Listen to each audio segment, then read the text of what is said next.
This story came out of a request from the teachers who said a lot of children were saying no. No to their parents, or maybe no to different activities.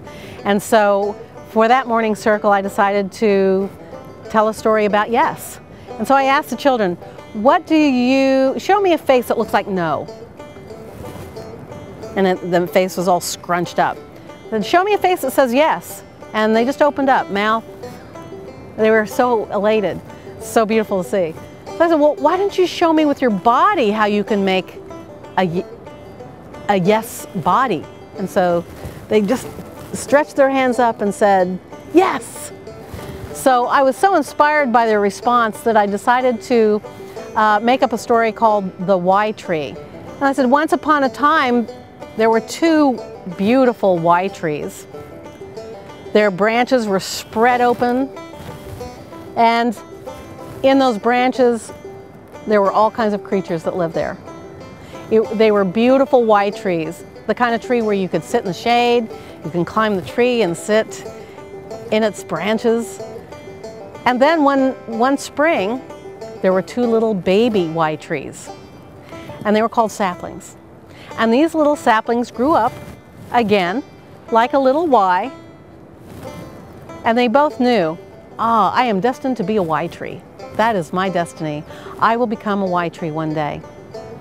Now both had the intention of being a Y tree, but something happened. The first Y tree, it spread its branches out and it got bigger and it said, yes, sun, you feel so good. And it said yes to the sun, and it grew a little more. And then rain came. Yes, rain. And it put out its hands and it took in all the rain. I love you, rain, yes.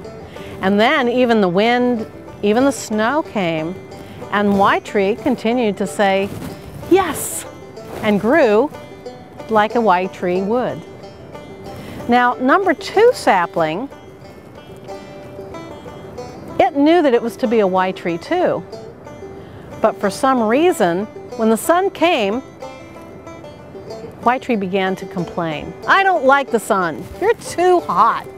And would try to bend over and get away from the sun because he was complaining. I don't like the sun. And when the rain came, he became miserable. And he said, what a miserable day. And he tried to hide from the rain too. And then the wind came. And the wind came, and he began to fold his arms as if to resist all of it. And it got tighter and tighter and tighter. And then the snow came. And then he was just angry. And he couldn't accept that. He didn't like the snow. And he was angry. And so when spring came, the first Y tree was beginning its first little buds and blossoms. And little creatures were beginning to think about, maybe I could make a home there.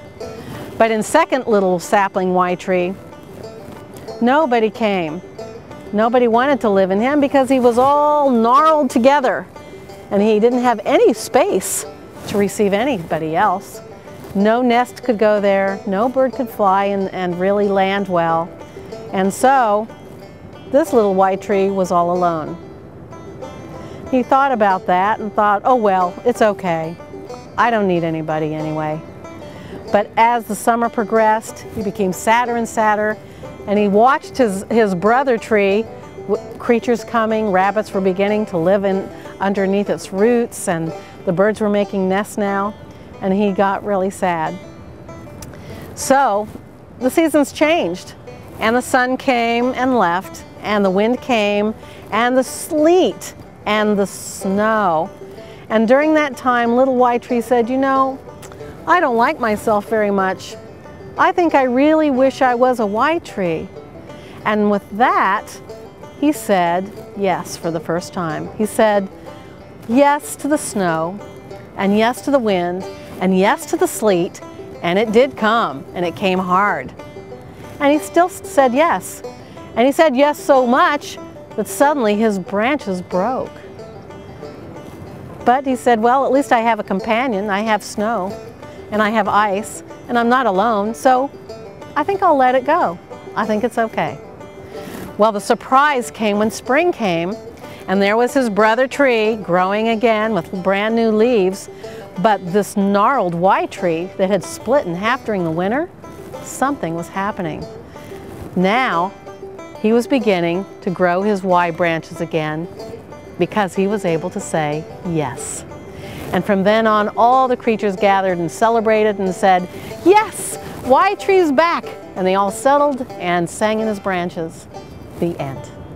I decided that I better tell this story over and over because they took that story with them somehow about saying yes. We did turn around the no situation, but what was really interesting is they went home and in their yards they found little sticks that were Y sticks like mine. By the end of that month, I had a stack, you know, in the corner that high of Y sticks because it was an impression that was made upon their soul, really. And they wanted to grow with yes, and it was just because of a simple little story called Y Tree.